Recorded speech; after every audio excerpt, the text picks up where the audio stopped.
I kept doing cocaine so that I wouldn't black out on champagne.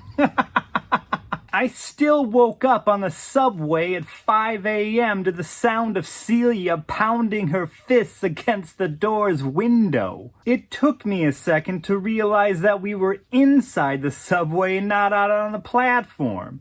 As soon as I moved an inch, Celia whipped around to face me and yelled, "We both passed out! We must have passed out after like 3 stops!" I stumbled from one railing to another to stand beside her. I squinted through the dirty window and saw the station sign, Coney Island, Stillwell Avenue, the end of the line.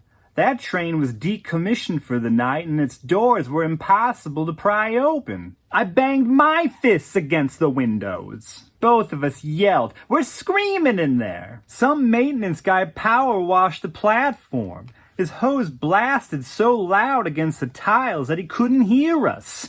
When he finally looked up to see 2 women nearly breaking down the door, we startled him so bad I thought he'd fall onto the 3rd rail. When the doors finally slid open, I was too disoriented to just walk across the platform and get into the subway going back to Manhattan. I couldn't even think to say no when I saw Celia strolling past the red exit sign. She yelled, "Come on," over her shoulder. She stopped to turn to me and said, "I haven't been to Coney in years." Daylight was just barely creeping over the Atlantic. We'd been at Anton Gretsch's New Year's Eve party in the Upper East Side. It was kind of a big annual art world thing, the kind of party I wouldn't be invited to if I wasn't Anton's assistant at MoMA. He was the curator of the film and media department then, and I'd been the assistant curator for about a year, since right before MoMA closed for renovations again. God, that was a mess. Closed for 2 years, so we had to set up shop in Queens at a satellite building. I barely started the job before they gutted the place. I did get to go to these she parties that I usually needed Celia to bring me to, though. No, she didn't even want to go to the party. Yeah, just because of Anton's association with MoMA. She took that 20-year-old band from the museum strangely seriously. Like the museum's ticket attendants had a picture of her behind their desks or something. And if she ever showed up, the museum might never show her work. She really wanted something in MoMA. It still hadn't happened. Not one piece. This is after she had her video installations acquired by the Whitney, the Tate Modern, Centre Pompidou, the Walker in Minneapolis, a few things at Ostrop Fernley in Oslo.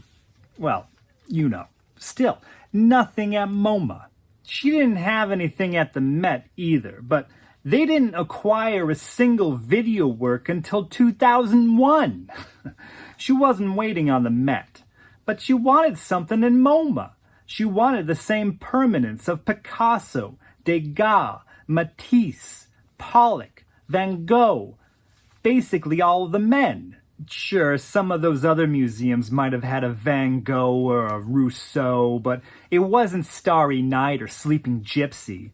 She hadn't even had anything included at a group show at MoMA. Maybe she had a point about that band. When we talked about going to the party, I thought she might have gotten really serious at 38. Maybe too serious. Because she kept saying, "I really shouldn't go without my own invitation."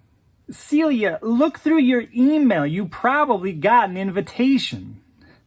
It probably helped to tell her what Anton told me. A couple days before the party, I was led around the museum's renovations in progress with Anton. We were escorted in hard hats like it might all collapse at any moment. And Anton's all jazzed up showing me where the Merode Gallery was being built.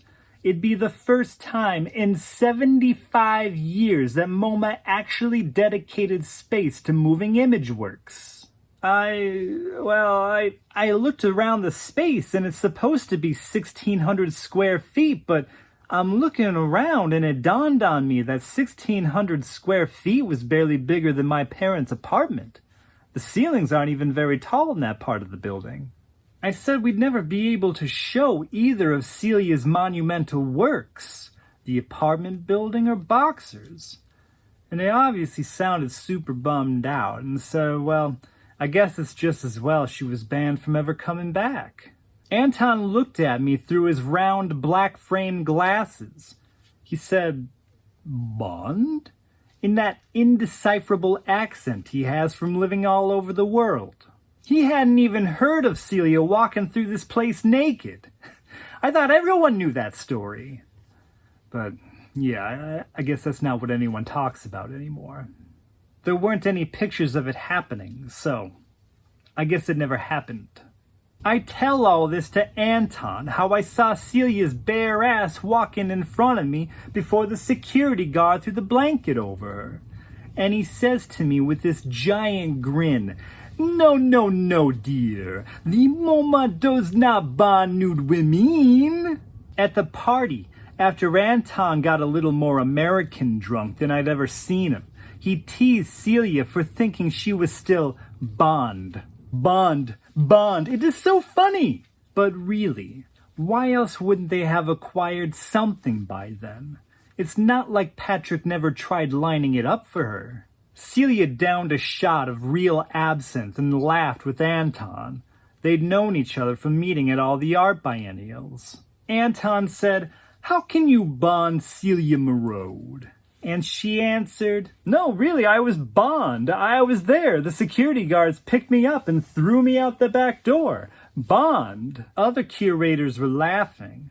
I don't know if Anton noticed how she said Bond instead of banned.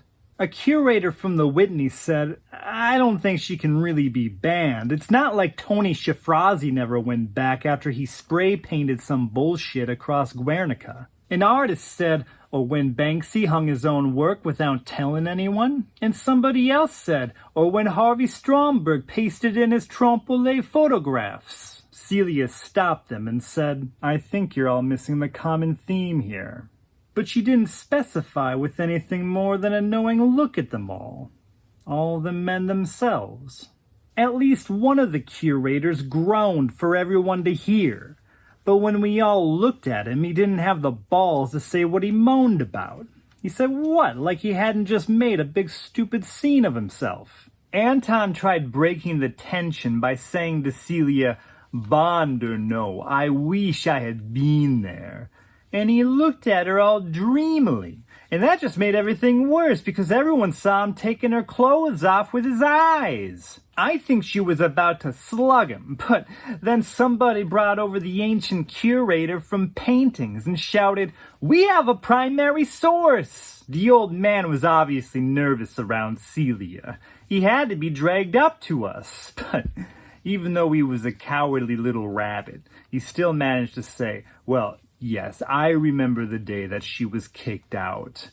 We all forgot about her pretty quickly, but we all talked about her again when she became TV famous." Yeah, he called her TV famous for that piece that she did that made all those religious kooks go after her in the early 90s. An important piece! And he reduced her to something dumb you'd watch on television. And then it got a little fuzzy for me. The last thing I remember before I completely blacked out was me and Anton sitting on a couch alone in some room that I never even noticed when I was sober. I kinda came to for a moment and realized I sat right next to him, knee to knee, leg to leg, hip to hip, and I was blathering on, saying something like, "Well, the Walker in Minneapolis is buying boxers." I don't know if I meant to lie, but I was in the middle of saying that. It wasn't a total lie. I'd heard it. From people. Okay. Maybe I hadn't heard it from anyone who actually knew. But, okay. I probably just made that up to pique his interest. Or because I was completely out of my mind at that point. And then I realized he had his hand on my leg. I looked around the room and nobody else was in there. I heard people somewhere else in the apartment, but I couldn't see anyone else. And I didn't know where Celia was. So I just kept talking, saying how Anton must buy one of Celia's major pieces. The boxing work should be the defining piece of the new millennium. Why were we letting some museum in Minneapolis buy it? He said something about not having enough space to show such a giant piece. The museum's director would never approve spending so much money on something that can rarely be shown on site. He wrapped an arm around my shoulder and I shouted, "Let's show it at PS1!" We were in the middle of merging with the museum in Queens. It would be a perfect place for us to show Celia's greatest work on a permanent basis. He squeezed me closer and said something about how PS1 was only meant for temporary works. His breath reeked of juniper and olives. It stunned me into a tiny bit of sobriety. I eased away from him, but I didn't have any farther to go than the couch's armrest. So I jolted up onto my feet, stood in front of him, grabbed him by the knees, and looked directly into his eyes. I said, "You need to try." Then I strutted out of there like I just nailed some boardroom presentation. That's how I remember it anyway. Maybe I just stumbled out of there with toilet paper on my heel, because the next thing I definitely remember happening was Celia banging her fists against the subway's door at 5 a.m. By the time we walked down the metal stairs onto the Coney Island streets, I was far beyond assured that she hadn't become too serious. The sky got lighter, the street was completely empty, the gates at Nathan's Hot Dogs were pulled down, and the carnival games had been shut off since early autumn. The only sound I heard was the Atlantic hitting the shore. So Celia said, "Let's go to the water." We stood on the wooden boardwalk overlooking the beach and the ocean. And we saw flames. Fire swirled in the air over the beach. I needed to sit down on a bench, but Celia yelled, "Come on!" I don't know how Celia walked so fast through that sand. My feet were dragging, and it was cold, probably only in the 40s or 50s, and we did not have jackets. But Celia was dead set on getting to these flames. I was still foggy as hell. That red glow could have been some carnival ride for all I knew. But when we got closer, I realized that people actually swung those flames around and around. The only people we'd seen since leaving the subway platform. 12 or 24 men and women were gathered on the beach, and they watched a man spin balls of fire on a pair of chains, whipping them around so fast that the circles closed in vibrating red loops. And then he slowly dropped the flames into his mouth, one at a time, each of them going out behind his lips. I turned to his left and just then realized that a woman was pulling a 2-foot-long sword out of her mouth, slowly. And I heard people clapping, and I think I clapped. And then a man hammered a nail into his left ear.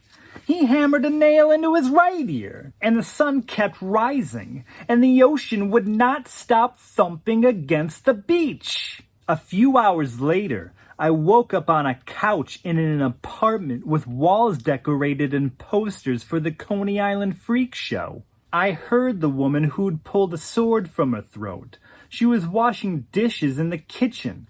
Her sword sat in the dish rack. Celia walked out of the bathroom and said it was time for the polar bear plunge. We were apparently running late. I was whisked out the door and back to the beach, crowded between hundreds of people shivering in bathing suits. Everyone smiling through chattering teeth. And the woman with the sword, but now without the sword, she pulled me by my left hand. Celia pulled me by my right hand. They dragged me between them like I was their kid. And Celia yelled for me to strip. "It doesn't count if you have clothes on." I lost my pants on the beach while 500 people screamed into the Atlantic, screaming into New Year's Day. And then everyone splashed their feet into the frigid ocean and gasped at the exact same time. A wave broke against my chest. It slid away from me, ripping the oxygen out of my lungs. My entire body wanted to collapse, but the water was so cold that I couldn't fall. I stood frozen like a stiff Giacometti. I trudged back onto the beach, basically hyperventilating, slogging all over the place trying to find my clothes. They were covered in sand. I dug through my pants and pulled out my phone to see what time it was. Anton had texted. Twice. I didn't want to read them. I had to read them. He wrote, "So sorry about last night. Too much to drink."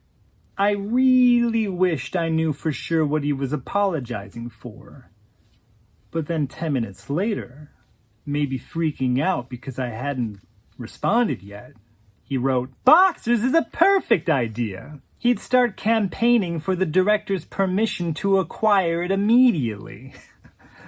I looked out at the ocean, and Celia was still out there, doing a backstroke like she was between daiquiris in the Bahamas.